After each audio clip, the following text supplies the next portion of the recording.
자, 그러면 이어서 프린트 같이 풀어보도록 합시다. 프린트 역시 선생님이 다 올려놨으니까 다운받아서 보시면 되고요. 이거 없는 다른 학교 학생들도 그냥 이렇게 한번 보시면 어차피 문제 크게 다 선생님이 확대해놨잖아요. 그래서 보기 쉬우니까 같이 보면서 만세전 정리해보도록 합시다. 자, 1번 볼까요? 이 작품에 대한 설명으로 적절하지 않은 것은 자, 1번 볼까요? 자, 이 작품은 우리가 이제 얘기했었죠. 염상섭이라는 작가의 소설이고요. 염상섭이라는 작가는 1920년대 사실주의의 대표적인 소설가다라는 이제 기본적인 지식을 알고 가지고 보시면 자, 사실적인 묘사로 현실을 비극적으로 나타내고 있다. 그렇죠. 사실적으로 드러내고 있죠. 대화를 통해서 이렇게 착취당하고 있는 조선의 모습을 사실적으로 드러내고 있는 것이죠. 그러니까 맞는 것이 되겠죠. 자, 주인공의 시선에 따라서 조선의 암담한 식민지 현실을 포함하고 있다. 자, 이거 무슨 시점이 뭐였어요? 우리가 이거 시점이 뭐였었죠? 일본을 어쩌고저쩌고 여기서 나에게라고 해서 나라는 게 나온 거 보니까 몇 인칭? 1인칭 시점이구나. 그리고 나의 속마음까지 전부 다 나오고 있죠. 나의 속마음이 지금 가의 내용이잖아. 전부 다 그 속마음이 드러나 있는 것이죠. 그래서 이런 속마음까지 전체적으로 모든 거 내가 보고 느낀 것들 전부 다 나의 시선에서 드러내고 있는 거니까 이것은 1인칭 주인공 시점이 되겠죠. 그러니까 주인공의 시선에 따라서 조선의 암담한 식민지 현실을 포착하고 있다. 맞는 것이 되겠네요. 자, 의식의 흐름 기법으로 식민지 지식인의 내적인 갈등을 형성하고 있다. 자, 식민지 지식의 내적인 갈등. 나는 어떻게 해야 되지? 나는 우리 행동을 해야 될까? 나 행동을 하지 말아야 될까? 이런 내적인 갈등이 드러나 있는 것이 이 소설이 아니라 약간 뭐였어요? 우리 윤동주 같은 경우가 내적인 갈등이었죠. 내가 행동을 해야 될까? 나는 지금 뭐 하고 있는 걸까? 늙은 교수의 강의만 들고 있는 걸까? 하는 윤동주의 시에서 우리가 내적인 갈등을 읽을 수 있었었죠.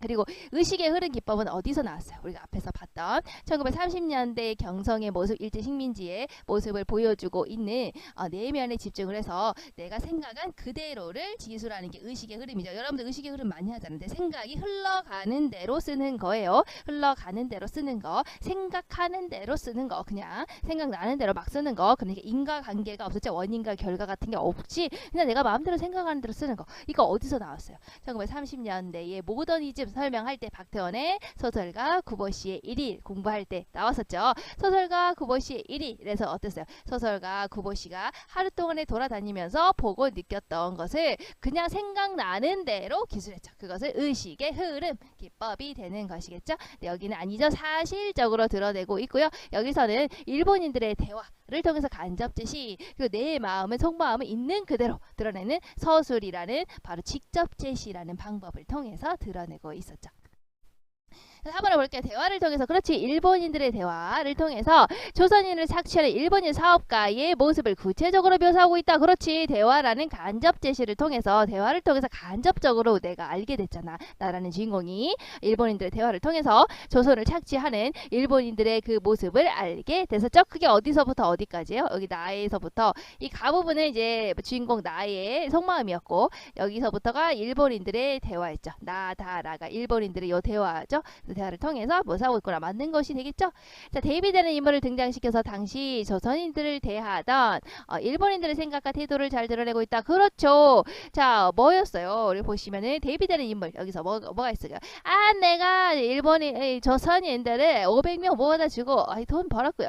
올 가을에는 800명이나 내가 갖다가 주고 2,000원이나 물어왔다고 하고, 나름 조선 수탈에 있어서 어떤 경력자라고 하는 노동자 모집원이라고 하는 자가 있었죠. 그리고 조선에 처음 수탈을 해본다라고 하는 사람이 있어요. 나름 순진하다고 해야 될지 모르겠지만 어쨌든 조선 수탈을 나름 처음 해본다라고 하는 약간 순진한 시골자라는 사람이 있었죠. 걔는 순진하다는 거고, 이 사람은 다 알고 있잖아. 조선 수탈의 방법에 대해서 노련한 느낌이죠. 서로 상반된 느낌이죠. 한 사람은 순진하고 한 사람은 노련한 그런 데이비드는 인물을 등장시켜서 당시 조선인들을 대하던 일본들의 생각과 태도 어떤 생각이었어요? 당시의 조선인들은 조선인들은 돈벌이의 수단이다. 으하하하 하는 일본인들의 생각과 태도를 알 수가 있었네요.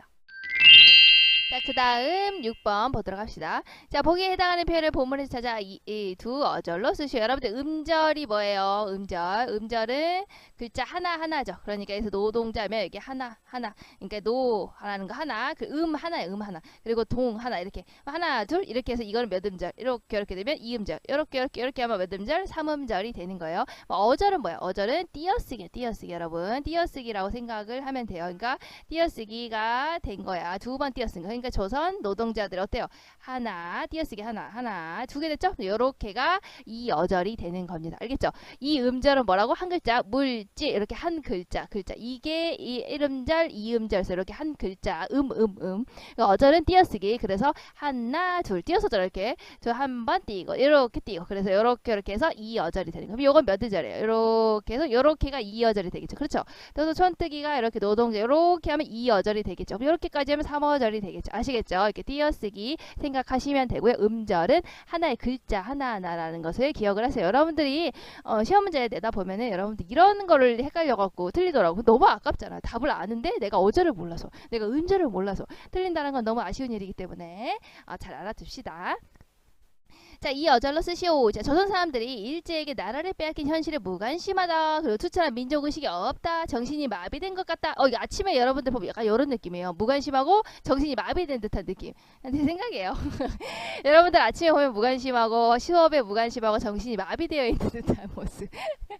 자, 이걸 대해서 비유적으로 표현한 표현이다. 자, 비유적으로 한 것으로 이제 이렇게 무관심하고 정신이 마비된 것 같은 조선인들의 모습. 자, 이것을 우리가 뭐라고 했을까요? 자, 이 사람이 생각을 했었죠. 이 나라는 인물이 바로 뭐라고 그랬어요? 이게 일본인들 대화를 목욕탕에서 엿들으면서 일본인들이 지금 조선을 수탈하는데 이렇게 하면 된다. 와하하하 이러면서 이런 걸 들었었잖아요. 자, 그런 말을 들으면서 이런 생각을 했었잖아. 가에서 보시면 자, 지금도 목욕탕 속에서 듣는 말마다 귀에 거슬리지 않는 것이 없지만은 내가 들을 때마다 너무나 짜증난다. 다 쟤네들이 말하는 것이 다 귀에 거슬린다. 하지만 그것은 될 수 있으면 많은 조선 사람들이 듣고 그렇지만 그 말들을 그러니까 일본인들이 조선인들이 씹고 있는 그 말을 되도록이면 많은 조선 사람들이 들었으면 좋겠다. 그래서 오랜 몽유병에서 깨어났으면 좋겠다. 이렇게 표현을 했죠. 몽유병이라는 게 뭐라고 그랬어요? 몽이 꿈몽자라고 했죠. 꿈 유는 놀다예요. 꿈에서 노는 거. 그러니까 여러분 아직 꿈이 덜 깬 거예요. 꿈에서 덜 깨서 이렇게 몽롱한 이렇게 꿈에 취해서 몽롱해 있는 상태를 몽유병이라고 하고요. 자, 그러니까 어때요? 조선의 이런 현실을 잘 모르고 있고 무관심하고 민족의식이 없이 그냥 몽롱한 상태에 있는 바로 그 조선인들이 일본인들이 이렇게 씹고 있는 걸 들었으면 좋겠다라는 거였죠. 자, 그러니까 그런 상태를 비유적으로 드러내는 게 뭐겠어요? 바로 오랜 몽유병이겠죠. 몽롱해 있는 이 상태의 몽유병. 근데 그게 어떻게든 오래되어 있다고 누가? 조선인들이요. 알겠죠? 무관심하고 정신이 마비되어 있다. 오랫동안. 그래서 오랜 몽유병. 왜냐면 이 어절이죠. 그러니까 하나, 둘, 띄어쓰기 이렇게 해서 두 번 띄어쓰 오랜 몽유병으로 답을 써줘야겠죠.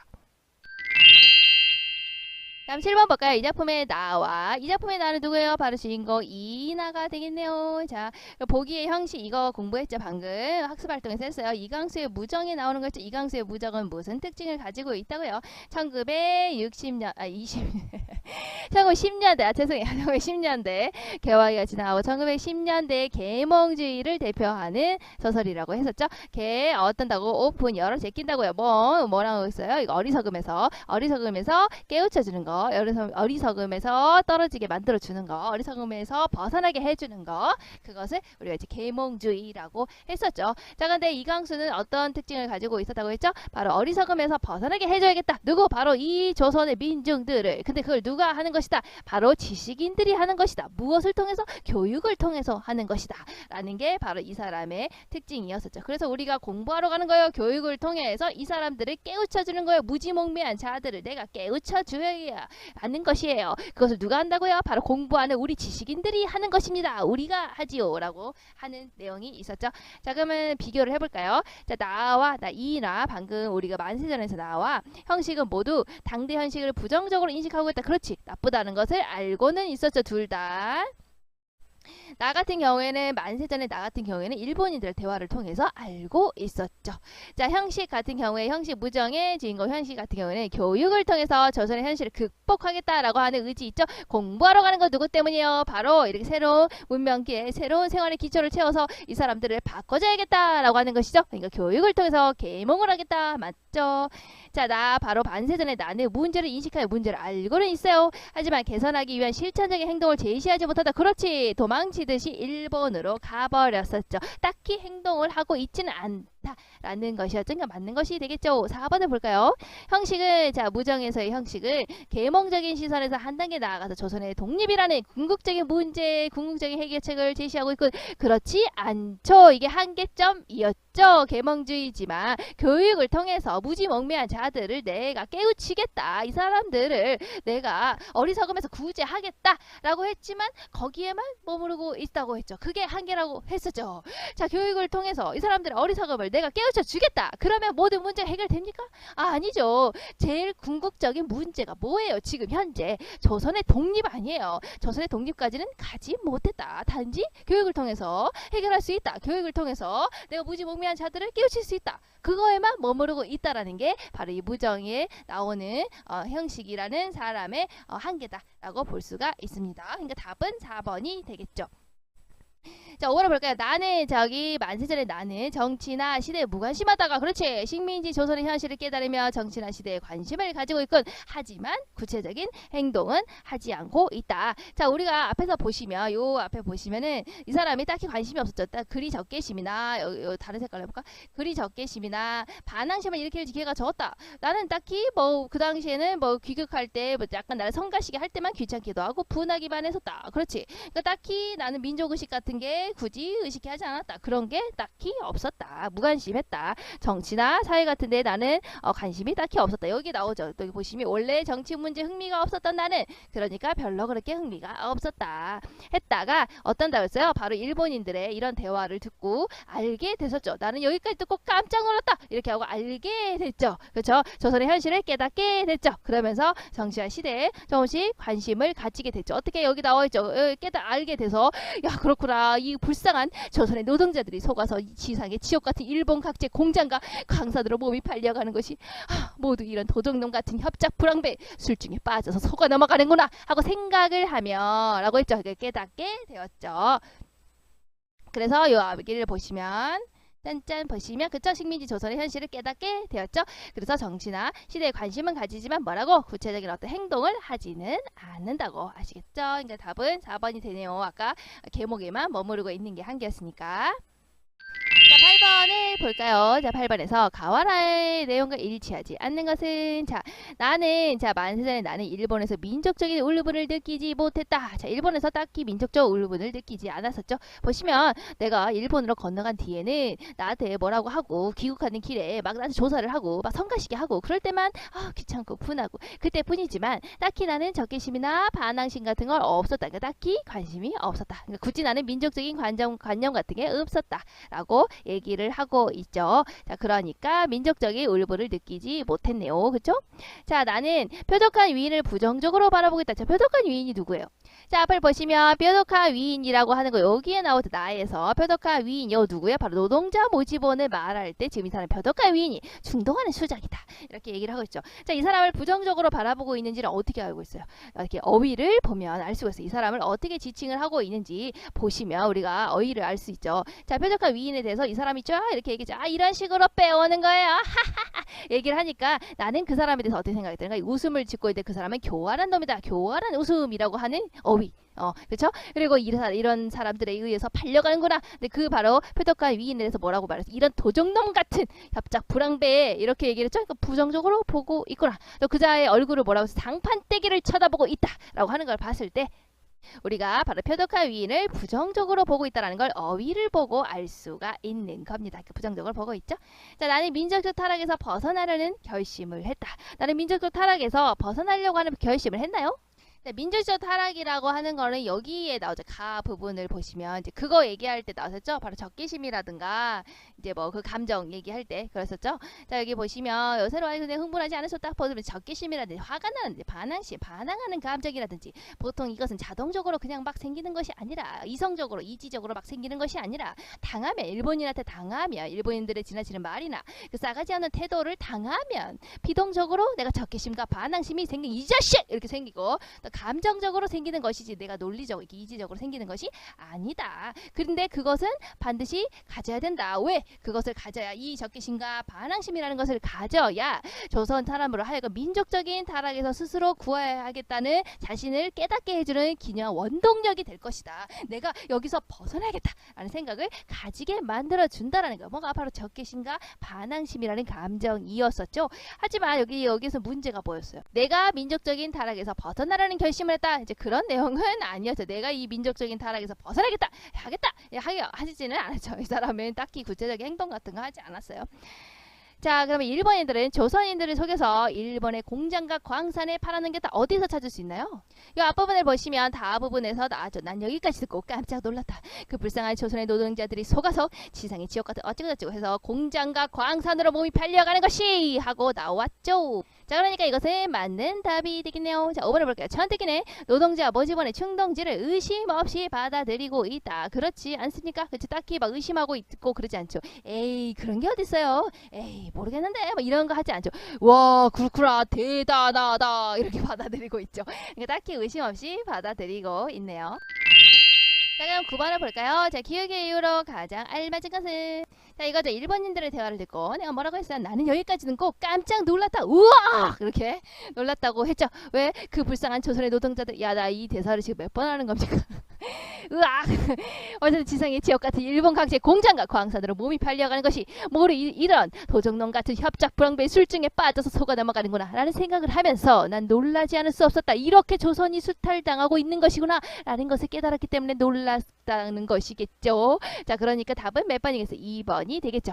조선의 노동자들의 참혹한 현실을 알게 되어서 놀라게 됐다라는 것이죠. 나머지는 다 말이 안 되는 거 아시죠? 노동자 모집원을 교활하게 웃으면서 저놈이 진짜 교활하게 웃는 게 너무 재수없어. 그래서 내가 깜짝 놀랐다 그런 거 아니죠. 또 물질만을 추구하는 일본인에게 활발했어. 일본인들 돈을 밝히는구나. 이제 그래서 너 깜짝 놀랐다. 뭐 이런 거는 아니죠. 조선의 현실을 알게 돼서 깜짝 놀랐다예요. 자, 천택이가 노동자 모집원의 말을 이해하지 못해서 그게 무슨 말인가요? 극적 막 이래서 깜짝 놀랐다. 쟤는 저렇게 멍청한 것인가? 뭐 이런 거 아니죠. 자, 5번 볼까요? 조선 노동자들의 불황배들에게 속는 것이 답답해서 조선 노동자들이 불황배에 속는 것이 너무 답답. 아이고 답답아. 왜 속는 것이냐? 나는 깜짝 놀랐다. 그거 아니죠. 아닌가 알겠죠.